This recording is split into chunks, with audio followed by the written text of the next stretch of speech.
ለአርሰናል ደጋፊዎች ምን አይነት አስደሳች ቅዳሜ ነበረ ትላንትና ምሽት ተመልካቾቼ። እንግዲህ ትላንትና አርሰናል ሳይጫወት ሁለት ጨዋታዎችን አሸነፈ ብሎ ሙሉ በሙሉ መናገር ይቻላል። ምክንያቱም የትላንትናዋ ቀን ለአርሰናል ደጋፊዎች በጣም ወሳኝና ምናልባትም የዘንድሮ የእንግሊዝ ፕሪሚየር ሊግ ዋንጫ ጉዞ ወደ መድፈኞቹ ይሆን እንዴ የሚያስብል ምሽት ነበረ። በተለይ አርሰናል ደግሞ ዛሬ ድል ማድረግ የሚችል ከሆነ ይህንን በግልጽና እንግዲህ በደንብ የምናረጋግጥበት ሊሆን ይችላል። አርሰናል ቀጣይ የሚያደርጋቸውን ጨዋታዎች ድል ማድረግ የሚችል ከሆነ እንግዲህ ትላንትና በፕሪሚየር ሊግ በጣም ተጠባቂ ጨዋታዎች ነበር የተደረጉት። በተለይ ደግሞ የማንቸስተር ሲቲ እና የኒውካስል ጨዋታ ተጠባቂ እንደነበረ ይታወቃል። ምክንያቱም ከአርሰናል ጋር የነጥብ ልዩነቱ የነበረው ትላንትና ሲቲ ጨዋታውን እስኪያደርግ ድረስ እንግዲህ የአራት ነጥቦች ልዩነት ነበር የነበረው። ምክንያቱም ባለፈው አርሰናል ከሰንደርላንድ ጋር ነጥብ በመጣሉና ሲቲ ሊቨርፑልን በማሸነፉ የነጥብ ልዩነቱ ወደ አራት ጠቦ ነበረ። መድፈኞቹ ደግሞ ዛሬ እንደምታውቁት ምናልባትም በሳምንቱ ትልቅ ጨዋታ ነው፣ ከበድ ያለም ጨዋታ ይሆናል ተብሎ የሚጠበቅና አርሰናል ነጥብ ሊጥልበት ይችላል ብለው ብዙዎች ሲጠብቁ የነበረው በተለይም እንደ ማንቸስተር ሲቲ ያሉ ደጋፊዎች ደግሞ አርሰናል ዛሬ ነጥብ ይጥላል በሚል ተስፋ ትላንትና ኒውካስትልን አሸንፈን ወደ አንድ እናጠባለን የሚል ፍላጎት እንደነበራቸው የሚታወቅ ነው። ነገር ግን ትላንትና ምሽት ለማንቸስተር ሲቲም ለሊቨርፑል ደጋፊዎችም ያላሰቡት ዱብዳ እየወረደባቸው ምሽት ነው ብሎ መናገር ይቻላል። እንግዲህ አመሻሽ ላይ ገና ከሲቲ ጨዋታ በፊት ነበር ለአርሰናሎች ጥሩ የሚባል ውጤት የተመዘገበው። በአንፊልድ ሊቨርፑል ከኖቲንጋም ፎረስት ጨዋታ ነበራቸው። ታዲያ ሊቨርፑል እንደምታውቁት የአምናው ሻምፒዮን ነበረ።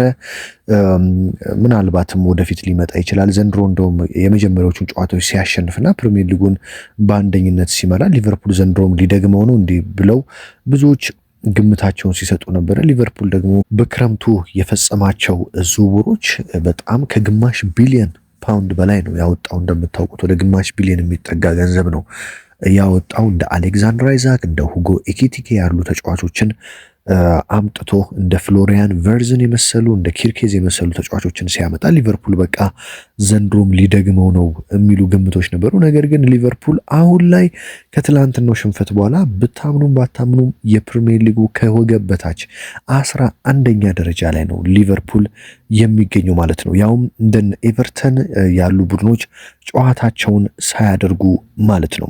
ታዲያ ሊቨርፑል እንግዲህ እጅግ በሚያስደንቅ ሁኔታ ትላንትና በሜዳው አንፊልድ ነው ዘንድሮ በጣም አስቸጋሪ ዓመት እያሳለፈ በነበረው ኖቲንጋም ፎረስት ለመሸነፍ የተገደደው ማለት ነው። 3-0 እንግዲህ አንፊልድ ላይ በጣም ከባድ ውጤት ነው። አሰልጣኝ አርኔ ስሎትም አሁን የመቆየታቸው ነገር በብዙዎች ዘንድ አጠራጣሪ የሆነ እየመጣ ነው የሚገኘው። ዋንጫ በልተው በአመቱ ሊባረሩ ነው እንደሚሉ ግምቶችም እየሰፉ ይገኛሉ። ካሁን በኋላ ሊቨርፑል በፕሪሚየር ሊጉ ፕሪሚየር ሊጉ ገና ጅማሮ ላይ ቢሆንም የዋንጫ ፉክክር ውስጥ ይኖራል ብዬ እኔ በግሌ አላምንም። ሊቨርፑል በእርግጠኝነት ከዋንጫ ፉክክሩ ውጪ ነው። ሊቨርፑል አሁን ሊጨነቅ የሚገባው እንደውም አራት ውስጥ ገብቻ አጠናቀቃለሁ በሚለው እንጂ ለዋንጫ እጫወታለሁ የሚል ሐሳብ ይኖራቸዋል ብዬ አላስብም። ምክንያቱም ካለፉት እንግዲህ በፕሪሚየር ሊጉ ካደረጓቸው ጨዋታዎች ውስጥ ከ6ቱ 5ቱን ተሸንፈዋል። በፕሪሚየር ሊጉ 6ኛ ሽንፈታቸው ነው። ከ11 ጨዋታዎች 8ቱን ተሸንፈዋል። ስለዚህ ለሊቨርፑል በጣም ከባድ የውድድር ዓመት እንደሚሆን ይጠበቃል ማለት ነው። ታዲያ አርሰናል ዛሬ ቶትንሃምን ድል ማድረግ የሚችል ከሆነ ከሊቨርፑል ያለውን የነጥብ ልዩነት ወደ 11 ማስፋት ይችላል። በአሁኑ ሰዓት በአርሰናልና በሊቨርፑል መካከል ያለው የነጥብ ልዩነት እንግዲህ ሊቨርፑል 18 ነጥብ ላይ ነው የሚገኘው። አርሰናል ዛሬ ምሽት ከቶትንሃም ጋር ሳይጫወት 26 ነጥብ ላይ ነው የሚገኘው።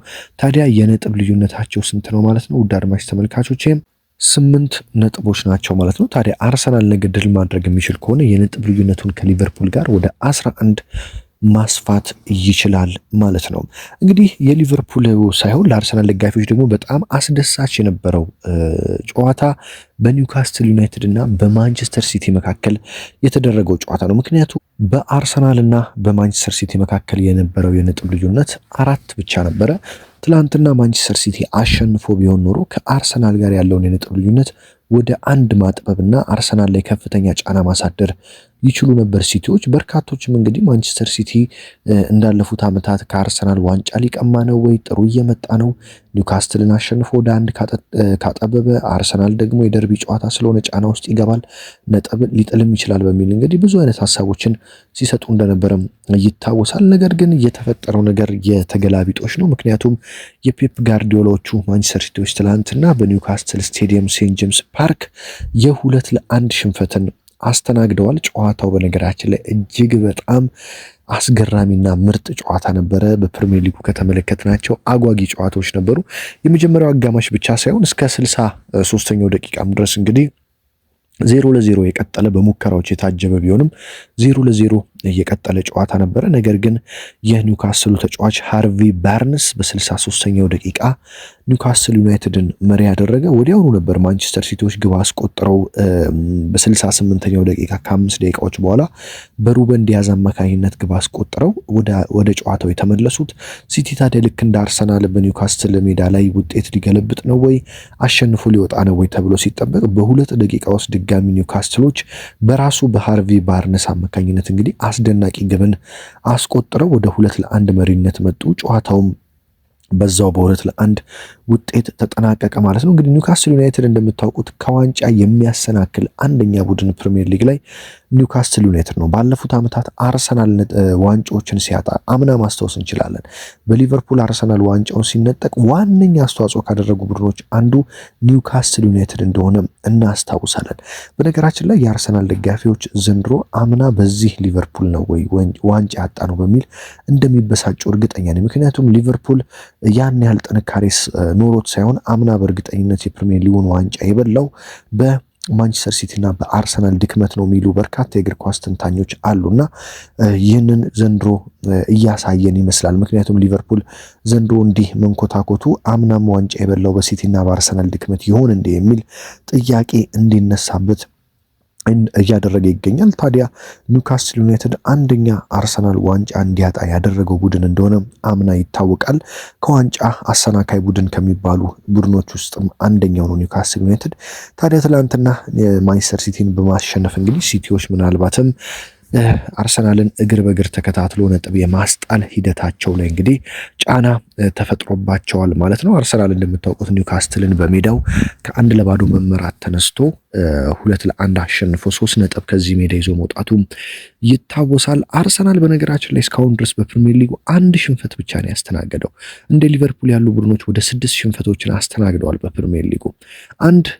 እንደኔ እስከዛሬ ፕሪሚየር ሊግን ለብዙ ጊዜ እንደተመለከተ ሰው አንድ የፕሪሚየር ሊጉን ዋንጫ ማሳካት የሚፈልግ ቡድን በፕሪሚየር ሊጉ ቢያንስ በአመቱ በጣም ቢበዛ መሸነፍ ያለበት ወደ 4 እና 5 ጨዋታዎች እንደሆኑ ነው የሚነገረው። ሊቨርፑል እንግዲህ ገና ካሁኑ ወደ 6 ጨዋታዎችን ተሸንፏል። ስለዚህ በፕሪሚየር ሊጉ በቁጥር ሲሰላ እንግዲህ አንድ የዋንጫ ቡድን በአመት ውስጥ ምናልባት ቢበዛ የሚሸንፈው 4 እና 5 ጨዋታዎች እንደሆኑ ነው የሚነገረው። ሊቨርፑል አምና ፕሪሚየር ሊጉን ሲያነሳም በአመት ውስጥ 4 ጨዋታዎችን ብቻ እንደተሸነፈም እናስታውሳለን። ታዲያ አርሰናል እስካሁን ድረስ የገጠመው ሽንፈት 1 ብቻ ነው። እሱም በሊቨርፑል በአንፊልድ የ1-0 ሽንፈት እንጂ አርሰናል ያንን ጨዋታ አቻ እንኳን ቢወጣ እስካሁን ድረስ ምንም አይነት ያልተሸነፈና ምናልባትም ኢንቪንሲብልን እስካሁን ድረስ እያየን ሊሆን የሚችልበት አጋጣሚ ነበር። ብዙ የአርሰናል ደጋፊዎች ያ ጨዋታ ይቆጫቸዋል። ምክንያቱም አርቴታ ያንን ጨዋታ በቀላሉ ማሸነፍ እየቻሉ ተከላክለው ለመውጣት በማሰባቸው ነው ውጤት ያጡት በሚል እንግዲህ ብዙዎች አርቴታን ሲወቅሷቸው እናስታውሳለን በዛ ጨዋታ ምክንያት ማለት ነው።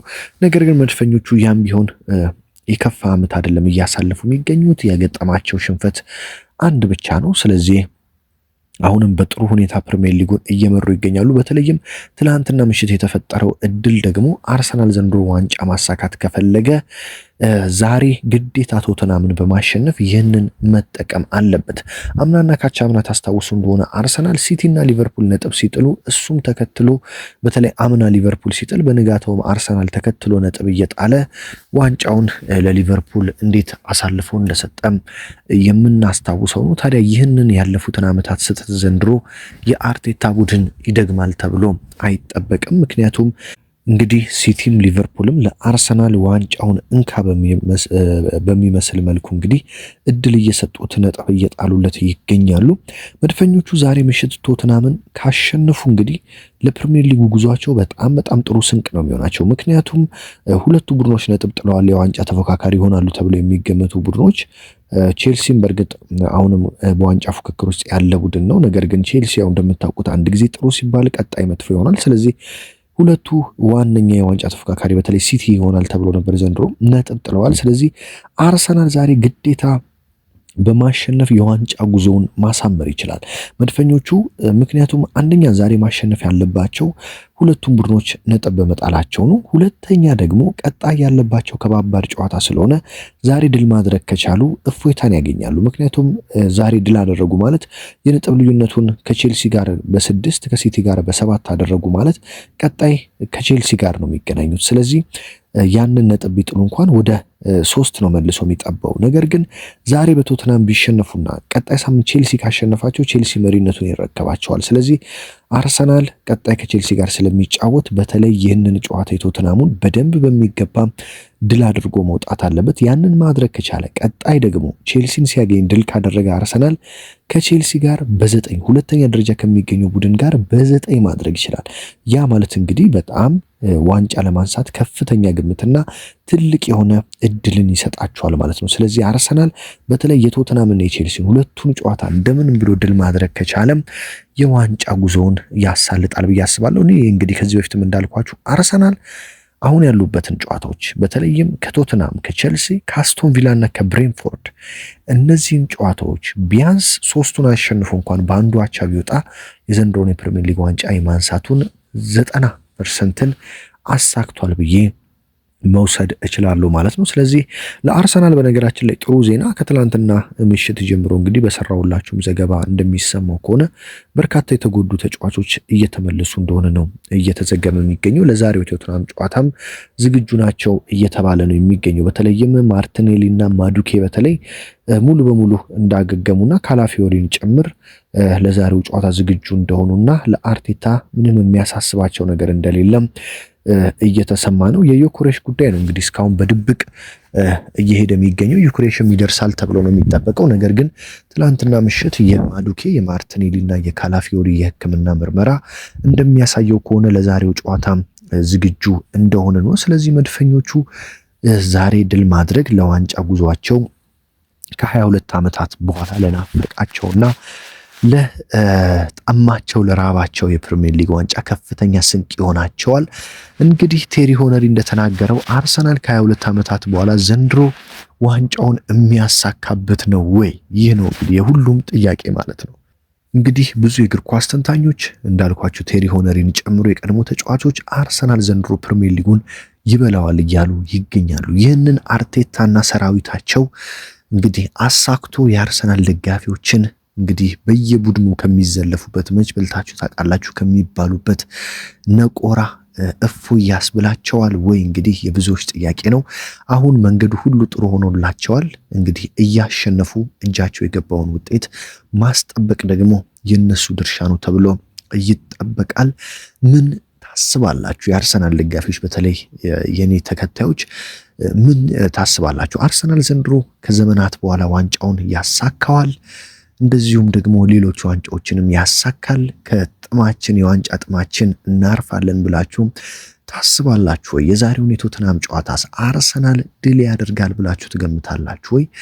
ኮመንት ላይ ሐሳብ አስተያየታችሁን እፈልጋለሁ። ከጨዋታው በኋላ ደግሞ እንግዲህ አርሰናል ድል ካደረገም እንግዲህ የጨዋታውን ሁኔታ ደግሞ ውጤት በቀጣዩ መረጃ ወደ እናንተ የማደርሳችሁ ነው የሚሆነው። እንግዲህ ለአርሰናል በኤምሬትስ ስቴዲየም ጨዋታው መሆኑ ትላንትና የእነዚህ ቡድኖች ነጥብ መጣል ከፍተኛ የሆነ በራስ መተማመንን ይሰጠዋል ተብሎም ይጠበቃል። ይህንን በራስ መተማመን ይህንን ነፃነት ታዲያ ወደ ድል በመቀየርና ውድ 3 ነጥቧን በመውሰድ እንደምታውቁት ፕሪሚየር ሊጉ ካሁን በኋላ ነው እያንዳንዷ ነጥብ በጣም ዋጋ የምትኖረው። ስለዚህ አርቴታና የመድፉ ተጫዋቾች እንደነ ማጋሊሽ ያሉ ተጫዋቾች ባይኖሩም እንደነ ዲክላን ራይስ፣ እንደነ ቡካዮ ሳካ፣ እንደነ ጁሪየን ቲምበር፣ እንደነ ዊሊያም ሳሊባ የመሳሰሉ ደግሞ በጣም ወንዳ ወንድ የሆኑ ቡድንን መምራት የሚችሉ እንደነ ዙሜንዲ እንደ ኢዜ ያሉ ተጫዋቾች አሉ። ስለዚህ ማጋሌሽ ባይኖርም እነዚህን ደግሞ እነ ራይስ እነ ሳካን የመሰሉ ወሳኝ ተጫዋቾችን በመጠቀም 3 ነጥብ ይዘው በመውጣት ዋንጫውን ለአርሰናል ደጋፊዎች ዘንድሮ መስጠት አለባቸው ብዬ ገምታለሁ። ጨዋታው በኋላ እንግዲህ በወሳኝ መረጃና በወሳኝ ጥንክር የምንገናኝ ነው የሚሆነው። ሐሳብ አስተያየታችሁን ኮሜንት ላይ አስቀምጡልኝ። ሀገር ውስጥ ከባህር ማዶ ናችሁ ሁልጊዜ የዚህ ቻናል ቤተሰብ ይሆናችሁና የምትከታተሉኝ የምታበረታቱኝን ከልብ እያመሰገንኩኝ በሌላ ጥንክር በሌላ ወሳኝ መረጃ እስከምንገናኝ በያላችሁበት ሰላም ተመኘውላችሁ።